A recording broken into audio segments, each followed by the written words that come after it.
언제쯤 이질감과 이물감이 없어질까요? 이물감하고 이질감 문제 지금 많이 이제 걱정하시는데 사람마다 또 개인차가 많은 것 같아요. 근데 이물감은 초반에 생기죠. 그래가지고 어떤 분들은 되게 좋아하시는 분들이 있어요. 이렇게 이물감이 있어도 좋아하시는 분들 많이 있거든요. 나의 일부분이었던 것처럼 처음부터 내 몸이었던 것처럼. 근데 이거 이물감이나 이런 게 왜 이 수술을 했는지가 중요한 것 같아요. 나 어렸을 때부터 정말 가슴 성형 수술 하고 싶었어. 이런 분들 되게 많아요. 많이 하는 친구들이 이제 고등학교 졸업하고 많이 하죠. 하려고 마음먹은 생각. 땡 치자마자 많이 와서 하고 싶어가지고 정말 많이 알아보고 준비를 많이 했던 친구들은 이물감이 있어도 그거를 이물감은 사실 좀 개인적인 것 같아요. 개인적으로 본인이 느끼는 뭐 이런 거. 근데 욱해가지고 수술하시는 분 있어요. 욱해가지고. 언제 욱해서 수술할까요? 전남친 나쁜 자식들. 전남친 나쁜 자식들이 헤어지면서 곱게 헤어질 것이지. 이렇게 막 너는 가슴 때문에 삐삐삐 이런. 그래가지고 막 울면서 이제 욱해가지고 가서 자기 마음의 준비도 안 됐는데 이렇게 수술하는 친구들이 있어요. 실제로 몇 명씩 제가 몇 번 봤어요. 그래가지고 이제 그 남자친구랑 헤어진 것도 마음이 아픈데 갑자기 욱해가지고 수술했는데 그 수술할 마음이 없었는데 수술을 하면 얼마나 이렇게 이물감이라는 게 실질적으로 느껴지는 이물감도 있지만 심리적인 게 되게 강하거든요. 이질감, 이물감 이렇게 내 모습이 내가 싫은 거야 이렇게 사는 게. 그래가지고 막 힘들어 하시는 분 되게 많아요. 그래가지고 수술한 지 막 한 일주일, 2주일밖에 안 됐는데 이제 막 빼달라고 하시는 분들도 있어요. 실제로 뺀 적이 여러 번 있어요. 제가 수술했는데 저한테 수술한 게 아니고 다른 병원에서 수술했겠죠. 그래서 뭐 빨리 빼면 상관이 없는데 한 2주 정도, 뭐 한 달 정도 지나면 이건 좀 문제가 있어요. 한 달 정도 지나면 그 피부가 이제 회복돼가지고 새살이 돋아서 닿잖아요. 보통 열흘 지나면 실밥 뽑는 거는 7일에서 열흘씩 있다가 실밥 뽑는 거는 이게 다 붙었기 때문에 뽑는 건데 이게 그 시간이 안에서도 붙거든요. 그러면은 그 내부에 있는 조직을 이렇게 이제 풀어줘야 돼요. 피도 많이 나고 막. 그래서 이물감이나 이질감은 이 심리적인 게 좀 강하다.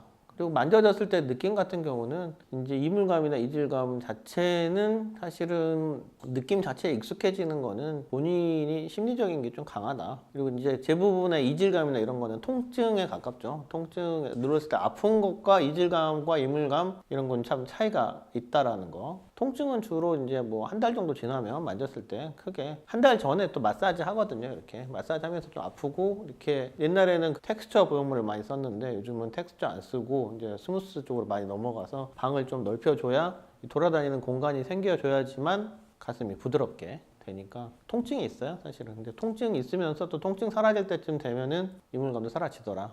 본인이 느끼는 그 심리적인 이물감 같은 경우도 그건 수술 전에 충분히 이제 준비가 되신 분과 안 되신 분의 차이가 있더라. 이렇게 이해하시면 좋겠습니다. 일상 복귀 시기가 궁금합니다.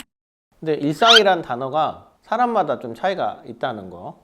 차이가 있지 않을까요? 일상적으로 내일은 주말에 뭐 하시나요? 술을 좀 마시고 술이 일상이 아닌 사람도 있잖아요. 일상적으로 뭐 하세요? 운동 많이 합니다. 운동? 아까 이제 차이가 있죠. 일상적으로 지인 만나서 술 드시는 분의 일상하고 운동하는 사람의 일상하고 이게 일상적으로 뭘 할 수 있나요? 라고 물어보시는 분의 일상의 그 갭이 좀 크다. 편차가 크다. 우리가 의사들이 말하는 일상의 기준이 있어요. 의사들이 말하는 일상의 기준은 뭘까요? 특히 외과 의사들이 말하는 일상의 기준은 혼자 밥 먹고 혼자 화장실 가고 입으로 밥 먹고 이제 화장실 가서 혼자 해결하는 거예요.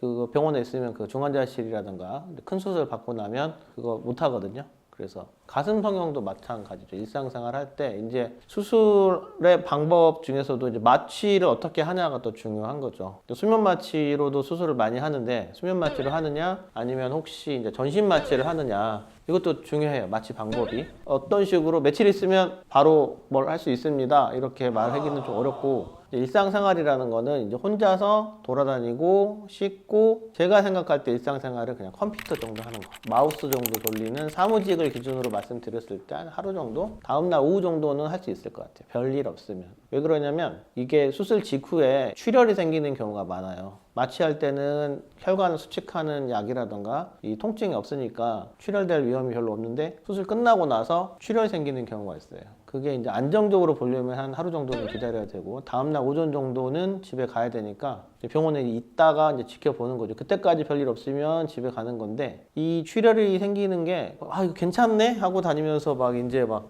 학교 다니면서 한쪽 손에다가 막 무거운 전공책 두꺼운 거 이렇게 들고 다니고 막 편의점 가서 생수병 하나 확 들고 있다가 이렇게 낑낑거리고 집에 가다가 뚝 하는 소리가 나면서 갑자기 이렇게 북 가슴이 커지고 막 원장님 너무 아파요 그러면서 이게 한번 이 동맥이 이렇게 막혔던 게 터져버리면 엄청나게 커질 수 있거든요. 그러면 이제 본인이 감당이 안 될 수 있어요. 제 생각에는 한 일주일 정도는 조심해야 되고 2주 넘었는데도 그렇게 그 문제 생기는 경우가 있어요. 운동하는 거는 좀 더 여유를 둬야 되고 우리가 말하는 일상생활이라고 하는 거는 밥 먹고 먼저 화장실 가고 가정주부들 같은 경우는 그냥 이렇게 그 세탁물 넣고 빼는 정도, 이 밥솥 옮기는 정도는 한 이틀 정도 쉬었다가 한 3일째부터는 가능하다.